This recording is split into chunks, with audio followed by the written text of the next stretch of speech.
శ్రీ రామదేవుని కథ. నాగంభట్టు కాశీకి ప్రయాణం.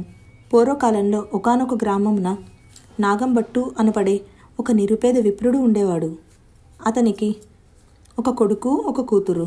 కొడుకు పేరు నారాయణ భట్టు, కుమార్తె పేరు నారాయణమ్మ. ఆ నిరుపేద బ్రాహ్మణుడు ఎన్ని ఇళ్ళు తిరిగినా, ఏ గ్రామమునకు వెళ్ళినా వారికి సరిపడా ఆయువారము లభించేది కాదు. ఆ నలుగురికి పూట గడవడమే కష్టంగా ఉండేది. దారి తెన్నో కానుక నాగంభట్టు తల్లడిల్లిపోతుండేవాడు. ఒకనాడు ఆలోచించి కాశీకి వెళ్ళి డబ్బు తెచ్చుకోవాలని నిర్ణయించుకుని భార్యతో చెప్పాడు. ఆ ఆలోచనతో నాగంభట్టు భార్యతో తనొచ్చే వరకు బిడ్డలను ఎలాగోలా సాకుతూ కాలం గడపాల్సిందని చెప్పి తను కాశీకి బయలుదేరాడు. అతడు అలా వెళ్తుండగా అతని పట్ల జాలి గలవారై వ్యాస, నారద, సౌనికాది మహర్షులు మార్గమధ్యమున సన్యాసుల రూపంలో సాక్షాత్కరించారు. నాయనా నాగంభట్టు, అడుగు తీసి అడుగు వేయలేనంత నీరస స్థితిలో ఎక్కడికయ్యా వెళ్తున్నావు అని ప్రశ్నించారు. అందుకు ఆ నాగంభట్టు, అయ్యా, నేను నిరుపేద బ్రాహ్మణుడును. ఇక్కడకు దగ్గరలో గల వైష్ణవీపురం మా ఊరు. నాకిద్దరు సంతానం, కొడుకు, కూతురు. నా భార్య బిడ్డలను పోషించుకోలేని దుర్భర స్థితిలో ఉన్నాను. దారిద్ర్యం నన్ను పీడిస్తుంది. ఆయవారం పుట్టడమే లేదు. దారి తెన్నో కానక కాశీకి పోయి డబ్బు సంపాదించాలని నిర్ణయించుకున్నాను. అందు నిమిత్తం బయలుదేరాను అని వారికి వివరించాడు నాగంభట్టు. ఓయి బ్రాహ్మణోత్తమ, రామదేవుని వ్రతం అని దేవతలచే చేయబడి ప్రసిద్ధి పొందిన పుణ్యవ్రతం ఒకటి ఉన్నది. అది చేసినా నీ దరిద్రం తొలగిపోవచ్చును అన్నారు మునీంద్రులు. అయ్యా, ఆ వ్రతం ఏమిటో, అది చేయవలసిన విధి విధానాలేమిటో సత్వరం ఉపదేశించి పుణ్యం కట్టుకోండి అని వాళ్ళ కాళ్ళపై పడ్డాడు నాగంభట్టు, నీకు ఆ వ్రతాన్ని గురించి చెప్పే ముందు వ్రతనాథుడైన రామదేవుని కథని చెప్తాము, శ్రద్ధగా విను అను నారదుడు వానికి రామదేవుని కథను వినిపించసాగాడు. పూర్వకాలంలో కోసల దేశం అనే రాజ్యం ఉండేది. దానిని రఘువంశీయుడనే దశరథుడు పరిపాలిస్తుండేవాడు. ఆయనకి కౌసల్య, సుమిత్ర, కైకేయి అని 3 రాణులు. వారికి ఎంతకాలానికి సంతానం కలగలేదు. పెద్దలతో, కులగురువులతో, వశిష్ఠునితోనూ ఆలోచించి దశరథ మహారాజు పుత్రకామేష్టి యాగం చేశాడు. యజ్ఞపురుషుడు సాక్షాత్కరించి దశరథునకు పాయసపాత్రనిచ్చి దానిని రాణులచే తినిపించమన్నాడు. సంతానం కలుగుతుందని చెప్పాడు. రాణులు ఆ పాయసాన్నమును తిన్నారు, గర్భవతులయ్యారు. 9 మాసాలు నిండిన వెనక చైత్రశుద్ధ నవమి పునర్వసు నక్షత్ర శుభగడియల్లో రామ, భరత, లక్ష్మణ, శత్రుఘ్నులు 4 జన్మించారు. ఆ బాలురు దినదిన ప్రవర్ధమానంగా పెరుగుతున్నారు. ఒకనాడు విశ్వామిత్రుడు దశరథుని వద్దకు వచ్చి తన వెంట యాగరక్షణకు రామలక్ష్మణులను పంపించమన్నాడు. వాళ్ళు పసివాళ్ళు అని బ్రతిమలాడాడు. వాళ్ళు జగదేక వీరులు సందేహించకని విశ్వామిత్రుడు చెప్పి వాళ్లను తనతో తీసుకుని వెళ్ళి బల, అతిబల విద్యలను నేర్పాడు. విశ్వామిత్రుడు ఆదేశానుసారం తాటకాది రాక్షసులను వధించి యాగ సంరక్షణ చేశారు రామలక్ష్మణులు. విశ్వామిత్రుడు అనంతరం వాళ్లను సీతా స్వయంవరానికి మిథులకు తీసుకుని వెళ్ళాడు. శివధనస్సును ఎక్కిపెట్టడం సీతా స్వయంవర పరీక్ష. ఆ శివధనస్సును ఎక్కిపెట్టిన వారికి అంతటి శక్తి సామర్థ్యాలు కలిగిన మహావీరులకు తన కుమార్తెను ఇచ్చి వివాహం చేయాలనేది జనకుని సంకల్పం. సభలో ఉన్న రారాజులెవరూ ఆ శివధనస్సును ఎక్కిపెట్టలేకపోయారు.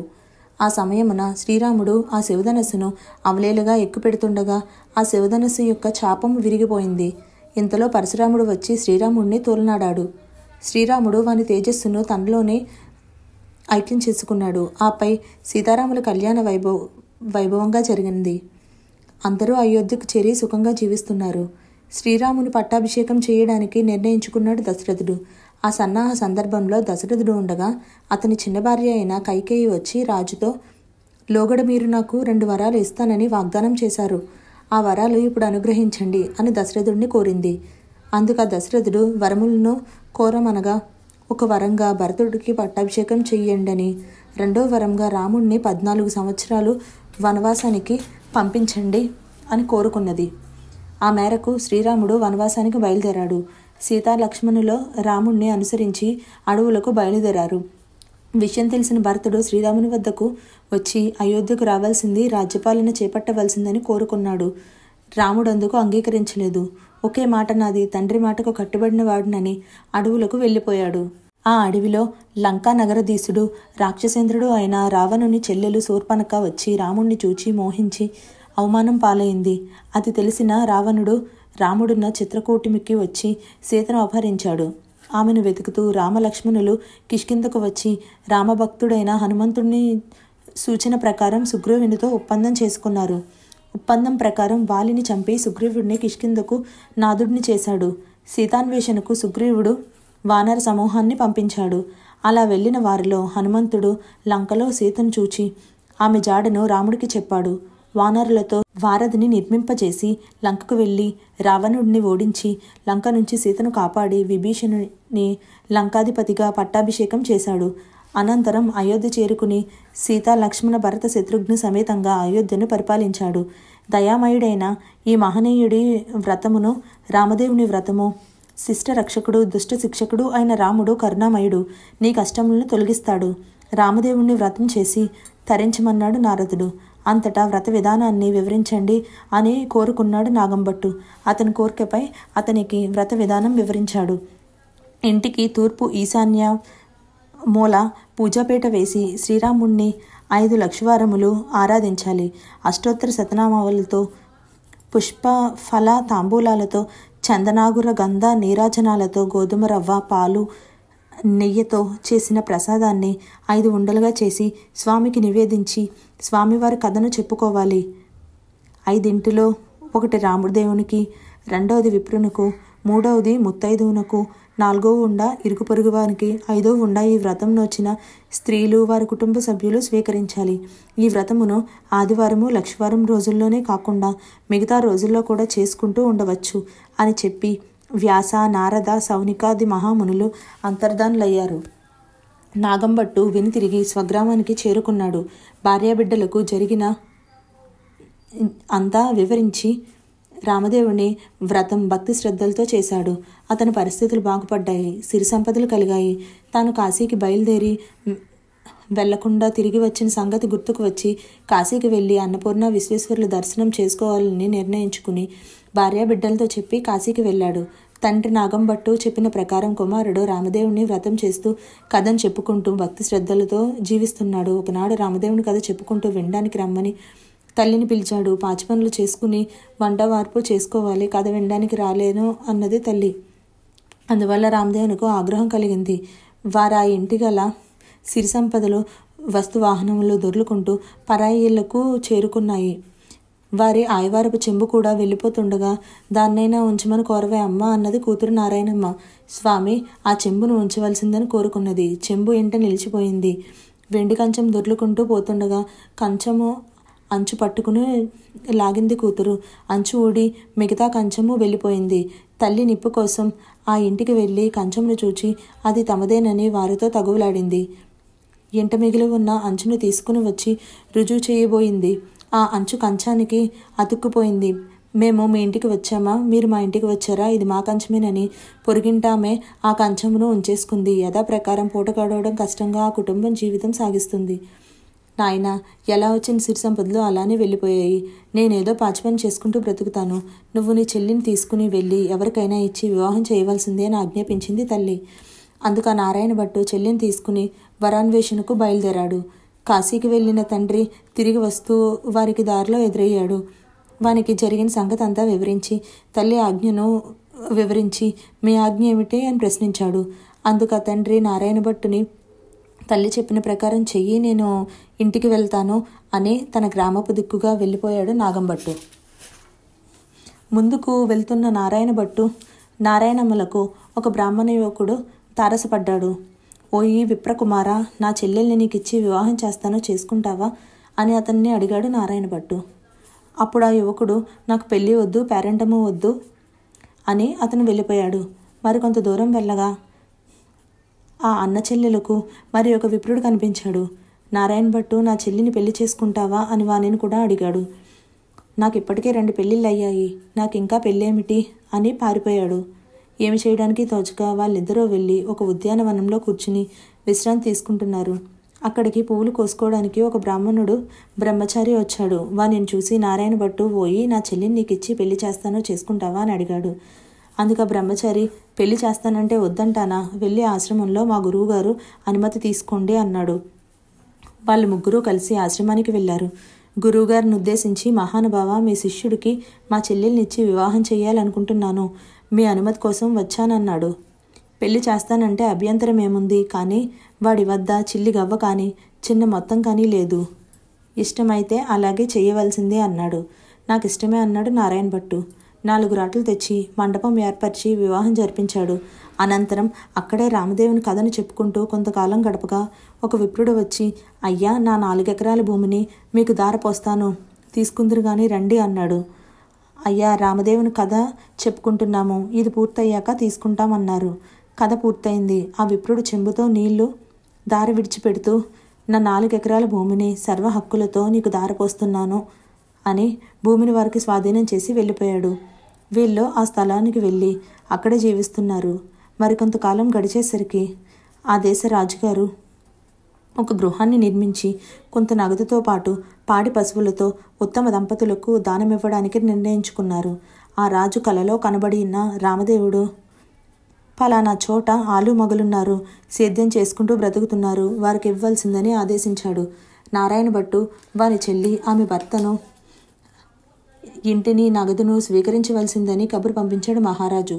రామదేవుడు కథ చెప్పుకుంటున్నాము, అది పూర్తయ్యాక వస్తామన్నారు అన్నా చెల్లెలు.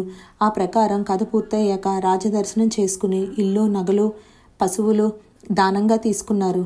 అన్న నారాయణ భట్టు వాళ్లను ఆ ఇంట్లో ప్రవేశించబెట్టి జాగ్రత్తగా జీవిస్తూ రామకథను చెప్పుకుంటూ, ఆయన కృపకు పాత్రులవ్వండి, నేను వెళ్ళి రామదేవుణ్ణి వెతికి నా వెంట తీసుకుని వస్తాను అని చెప్పి బయలుదేరాడు.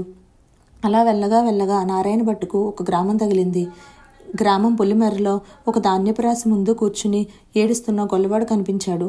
ఇదేమిటయ్యా, ఇక్కడ కూర్చుని ఏడుస్తున్నావని అతనిని ప్రశ్నించాడు నారాయణ భట్టు. అయ్యా, నేను గ్రుడ్డివాడును, నా చేతికొక కర్రిచ్చి ఈ ధాన్యానికి నన్ను కాపలాగా ఉంచారు, ఏం చేయాలో తోచక ఏడుస్తున్నానని చెప్పాడు. అది విన్న నారాయణ భట్టు, సరి నేను ఒక కథ చెప్తాను విను అని అతనికి రామకథను వినిపించాడు. కథ వింటుండగా గొల్లవాడికి కొంచెం కొంచెంగా చూపు కలిగించింది. దుఃఖం తొలగిపోయింది. కథే ఇంత మహిమగలదై ఉంటే వ్రతానికి ఇంకెంత మహత్యం ఉంటుందో అని అబ్బురపడి, అయ్యా, నువ్వు ఏ దేవుడివో చెప్పలేదు అని ప్రశ్నించాడు. ఓయి, నేను నీలాగే మనిషిని, ఇదంతా రామదేవుని మహత్యము అని చెప్పి ముందుకు వెళ్ళిపోయాడు. వెళ్ళగా వెళ్ళగా నారాయణ భట్టుకు అరణ్య మార్గంలో ఒక రాజు విచారంతో తిరుగుతూ కనిపించాడు. కారణం ఏమిటని రాజుని నారాయణ భట్టు ప్రశ్నించాడు. అయ్యా, నా రాజ్యం శత్రురాజుల పాలైంది. నేను, నా భార్య, బిడ్డలు అడవుల పాలయ్యాము. ఆ అడవిలో వాళ్ళు తప్పిపోయారని విలిపించసాగాడు మహారాజు. అప్పుడు నారాయణ భట్టు, మహారాజా, విచారించుకో, నేను ఒక కథ చెప్తాను, మీ కష్టాలు తొలగిపోతాయని రామదేవుని కథ వినిపించాడు. కథ పూర్తయ్యేసరికి రాణి, రాకుమారుడు రాజు చెంతకు చేరుకున్నారు. శత్రురాజు మహారాజును వెతుక్కుంటూ వచ్చి రాజ్యాన్ని అప్పగించేస్తాడు. అయ్యా, ఇంత మహోపకారం చేశావు, నీవే దేవుడివో చెప్పలేదు అని అన్నాడు ఆ మహారాజు. అయ్యా, నేను నీ వంటి వాడనే, ఇదంతా రామదేవుడు కథా మహత్యము, రామదేవుడి వ్రతం చేసుకుంటూ ఉండండి, మీకు మేలు జరుగుతుంది అని ఆ వ్రత విధానాన్ని చెప్పి ముందుకు వెళ్ళిపోయాడు నారాయణ భట్టు. వెళ్తున్న నారాయణ భట్టుకు ఒక చెట్టు మొదట కూర్చుని విలిపిస్తున్న ఒక స్త్రీ కనబడింది. ఎందుకమ్మా విలిపిస్తున్నావు, నీకొచ్చిన కష్టమేమిటి అని అడిగాడు నారాయణ భట్టు. అయ్యా, నాకు చిన్నతనంలో వివాహం అయింది. నా భర్త దేశాంతరాలు వెళ్ళి ఈనాటికి రాలేదు. నా తల్లిదండ్రులు, అత్తమామలు నన్ను పోషించలేమని అడవిలకి తరిమి వేశారు అని తన బాధను వివరించింది. ఆమెకు రామదేవుని కథను వినిపించి, దేవుని యందు విశ్వాసం ఉంచి ఆ కరుణామయుడు నీ కష్టములు తీరుస్తాడు అని ఆమెకు రామదేవుని వ్రత విధానాన్ని వివరించాడు. ఆమె అడవిలోనే రామదేవుని వ్రతం చేసుకుంది. దేశ పర్యటనకు వెళ్ళిన ఆమె భర్త తిరిగి వచ్చాడు. అత్తమామలు, తల్లిదండ్రులు ఆమెను వెతుక్కుంటూ వచ్చి ఆ భార్యాభర్తలిద్దరినీ ఇంటికి తీసుకుని వెళ్లారు. ఆమె 5 వారాలు వ్రతం చేసి సమస్త సౌభాగ్యములను పొందింది. నారాయణ భట్టు వెళ్ళి ఒక ఇంటి ముందు ఆగి ఆ ఇంటి ఇల్లాలను, అమ్మ, పూజ చేసుకుంటాను, కాస్త చోటు ఇవ్వమని అడిగాడు.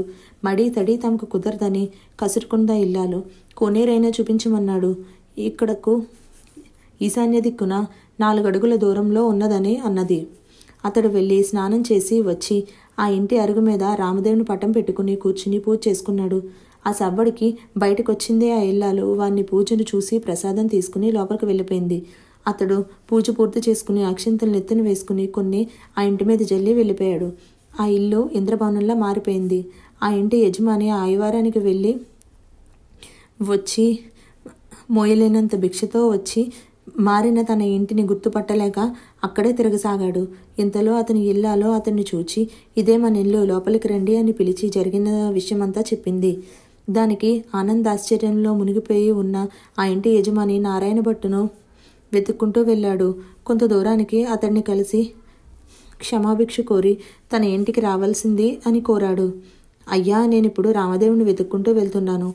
మీరు రామదేవుని వ్రతాన్ని చేసుకుంటూ రామదేవుని కథను చెప్పుకుంటూ హాయిగా సుఖంగా జీవించండి అని పలికి ముందుకు సాగిపోయాడు నారాయణ భట్టు.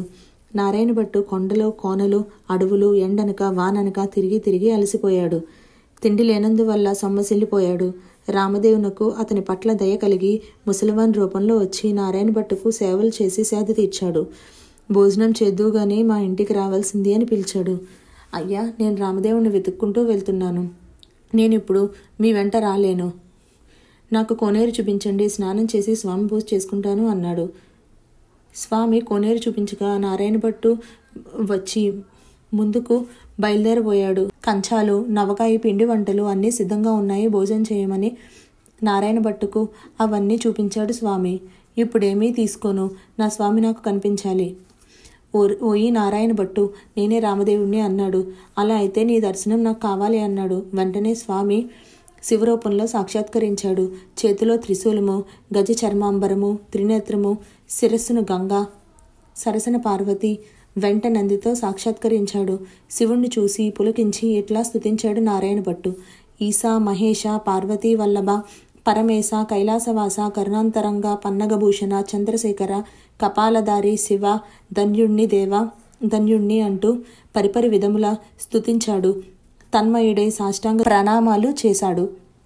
స్వామి, నాకు విష్ణు దర్శనం కావాలి అన్నాడు. భక్తుని అభిష్టానుసారం స్వామి విష్ణు రూపంలో శంఖ చక్రాలతో, మకర కుండలాలతో, నవమౌక్తిక మణిహారాలతో లక్ష్మీ సమేతంగా సాక్షాత్కరించాడు.